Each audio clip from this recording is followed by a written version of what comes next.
Hi, welcome to the REWILD. This is a place for you to re-encounter yourself.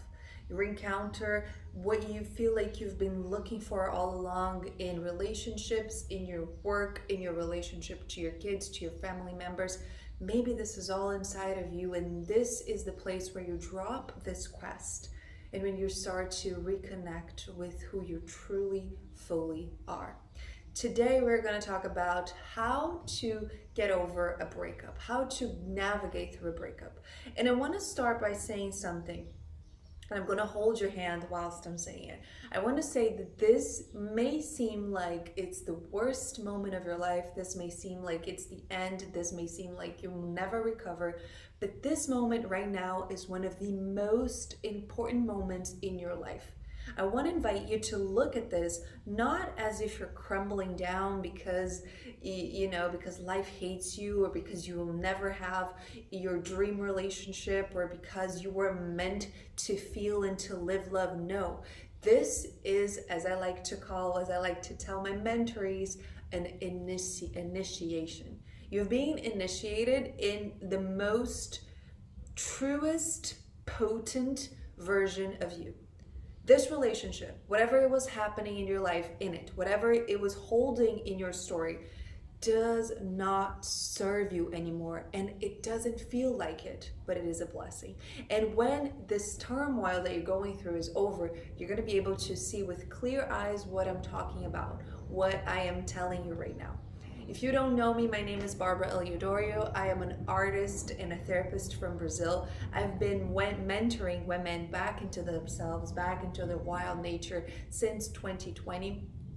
And one of the things I've helped women the most is to get over a relationship. So I feel like I have a lot of knowledge in this theme, and that's why I decided to begin this channel with this video. So the first thing, after knowing, you're remembering that you've been initiated, the second thing that I want to go through with you today is how important it is for you to stop comparing your life. Stop thinking that you should have been and should have gone and should have. All the should haves are keeping you from living what is true. And what is true at this moment, in your life, what is true is that there is grief. It's as if we think of life as a roller coaster. Right now, it's not the yoo-hoo ups moment. Right now, it's the down. In the roller coaster, usually when you go down, it's pretty dark and you don't know what's going to happen next. And you don't know if the lights are going to come up and you're going to, it's going to go down in a very visceral way, or if it's going to go up, or if some sort of monster is going to pop up. You don't know. But you stay because you committed to that roller coaster drive. So I want you to right now, and you can take a breath, close your eyes, take a breath, and you can say this to yourself. I want you to fully commit to yourself in the midst of this. So go ahead and do that. What do I mean by fully commit to yourself? I mean, if you're committed to yourself and to being the best, most vivid, most radiant version of yourself, if you're committed to doing that, you will see this breakup as a place where you grow so you can live your fullest dreams. As I said, this relationship was keeping you from living that. So right now, where you're having the chance of is to reconnect to that. Reconnect to the wild, potent version of you that can live those dreams. That version that was in that relationship cannot live those dreams. And sometimes we end relationships and we get so hooked and attached to the people that we're letting go when we want them back. And some people might be seeing this video thinking, okay, but how can I get this person back? And I think it's so important for you to remember that maybe the version of you that was in relationship with this person cannot live the fullest, the purest dreams. I always tell a story of my personal life. I was engaged to be married, and I remember one time just waking up and seeing that ring in my finger and thinking, this is not the person. And the person I was in that relationship was not the person I am. Was not the person I needed to be to go after my wildest dreams. I was settling. When I looked at the finger, at the ring in my finger, I knew I was settling because it was comfortable. And when I decided to break up, to break out of that relationship, one of the things that I carried so deep in my heart was, I'm going to trust these black hole, this emptiness, and I'm going to trust that there's something better on the outside. Something that parts of me and a lot of the people around me were saying that were impossible. This is impossible. You have the best. What you have right now, the relationship you have right now, the way this man loves you and blah, blah, blah, blah, blah, is unattainable. And I have to trust that. I had to trust that.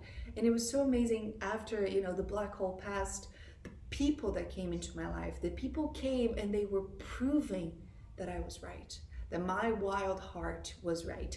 And maybe you're watching this video and you're getting out of a relationship that it wasn't even that good, didn't even nourish you, didn't even give you what you needed, but still there's a part of you that wants to go back because you want the comfort, you want the protection, you want whatever this person gave you. And it's so hard to own up to how hard it is to sustain not having this person, right? Sometimes we relate to people in a very addictive way. We become addicted to whatever they give to us, and it's really hard to keep holding our lives without this person, right?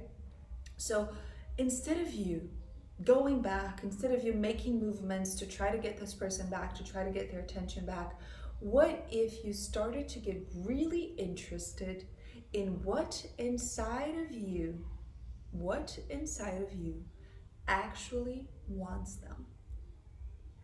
What inside of you actually needs someone who does not give you what you want, who's not even close to your wildest dream? Maybe for you to be with this person, you need to completely let go of your wildest dream, of the perspectives you had for your love life, of your desires, right? Maybe to be with this person, you have to just hang on and keep going.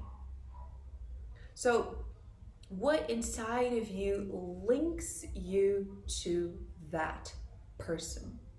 This is key. Because once you figure out what inside of you, then all you have to do is get really interested in changing that, into alchemizing that. And let me tell you, if you don't use this grief moment, if you don't use this, the down part of your roller coaster to change that, you know what's going to happen? That might have already happened in your life. You're going to meet someone that's just like the person you've separated, you've divorced from. Because you didn't learn the lesson, because you didn't do, as I like to call my mentorees, I like to tell them that when we are in these dark spaces, these dark moments, we're invited to become alchemists. And if you don't know what an alchemist is, alchemists in the medieval ages were people who turn coal into gold. But there's a lot of theories that they actually were not turning coal into gold.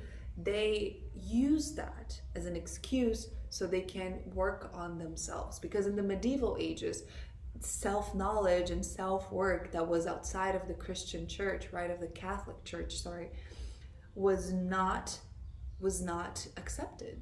It was forbidden. You couldn't do anything that was spiritual, that was self-knowledge, without it being by the Catholic Church. So what these people said, these men, what they decided to do, okay, we're going to pretend that we are just trying to turn coal into gold, but that's a metaphor. They wanted to become the gold. They wanted to be the gold. So they're taking this matter that's so heavy and they're turning into something that has a very, very, very high value, right? It's the same with your inner process. It's absolutely the same. We take something that might be you wanting to go back to that person because you're needy, because you're desperate for love, because you feel so anxious, right? Without having a partner in your life. It might be that might be your coal. And your whole job right now is to ask yourself, how can I turn this coal into gold? If you take the coil in your hands and you don't take responsibility for it, you don't take responsibility for turning into goat, if you do that, if you don't do that, you'll probably lose yourself into what I call the victim mode. You become a victim of society, a victim of what you think that this person should have done to you, that your parents should have done to you, that. So right now I'm going to take a breath, and it doesn't matter what life has done to you, and I'm sure life has been very tough with you in many levels, many times. Whatever has happened, now you have a chance to be responsible for your own life and for this coil. And let me tell you, it's so important that you do this, because this coil is the only thing you have. This life is the only thing you have. The here now, the only thing you have. And if you don't take responsibility for it, you're just honestly wasting your life. You're wasting what is left of your life, what is left after you moved, because a lot of those things you moved past, they're just shadows. They're just things that happen to you, but they're no longer in your life. And if they still are, you're still 100% capable of moving past this. You can transform that. You can transmute that. I call that being an alchemist. I always tell my mentorees, always call in the alchemist. If you don't call in the alchemist, you probably lose yourself in the victim, especially because these emotions, right? The emotions that the coil brings in all of us, they are so hard not to lose ourselves in them. It's so hard to not lose ourselves in them. It's so hard to not get entangled in them and think that we are them. Think we are the rejection we feel, we are the abandonment we feel, think we are the loser feeling that we might carry in our hearts at that moment. We are not. You are not. So if you take this now moment as a possibility to change what in you has been linking you to these people, you have a real chance of changing your life. But for that, you need to stop looking at them and have the audacity, maybe, because sometimes that's audacious, to look into yourself with full responsibility. And whatever you find, you're not going to project into anyone to solve. You're not going to think, oh, my mom should have done this, or my wife should have done this. No. I am taking care of this now. This is when you move from wounded child into women. And let me tell you something. If you want to live a very beautiful relationship after whatever you're letting go of, you need to be in the skin of the woman that is inside of you. If you're lost in the wounds of your child, you absolutely cannot live a good relationship. You know what's probably going to happen? Wounded child with wounded child. So the wounded child of the person you're relating to is going to marry your wounded child, and let me tell you, that will be a not very healthy relationship. And you know why? Because what's linking this relationship is 100% in the shadows. The reasons why you're there are not tangible. We're not seeing them. It's the shadows. It's the shadows that are entangling. This cannot be good. But when you are in the woman's skin, you have a chance of relating to another person, not through your shadows, but through your light, through your desire, your purest desire to share. Because what is being in a relationship if not being connected to the parts of you that you want to share, and some parts you don't want to share, but it's part of the process, right? They're going to come into the table, and that's fine. But when you relate from, I have all of this that I've cultivated, this is my garden, and I want to extend it to you, you have a chance of meeting someone who also has a garden and wants to extend it to you. And of course, in these gardens, there will be winter, there will be shadow days, but it's a very different place than I want a savior, I can save you, but I will explore you, right? That's a very famous dynamic. Or let me save you, and then someone who needs to be saved constantly but treats you bad and you stay because you pity this person. This is all shadow. So one exercise for you to leave this class with more knowledge. Whenever you turn off this computer, your cell phone, whatever you're watching me from, you're gonna get a pen and paper, and you're gonna do what I call the wild writing. So wild writing is a concept that I've developed, and it's used in many writing programs as well as therapeutic methods. Basically, you're going to get the pens and the pencil and the paper, and you will write down everything that comes from you on why was I relating to this person? What was linking me to them? And you're going to let your unconscious speak. Do not judge what's coming. Some things that might come may be so bad or unacceptable, or I should not do this at all. You're not gonna mingle yourself into that. You're literally just gonna write.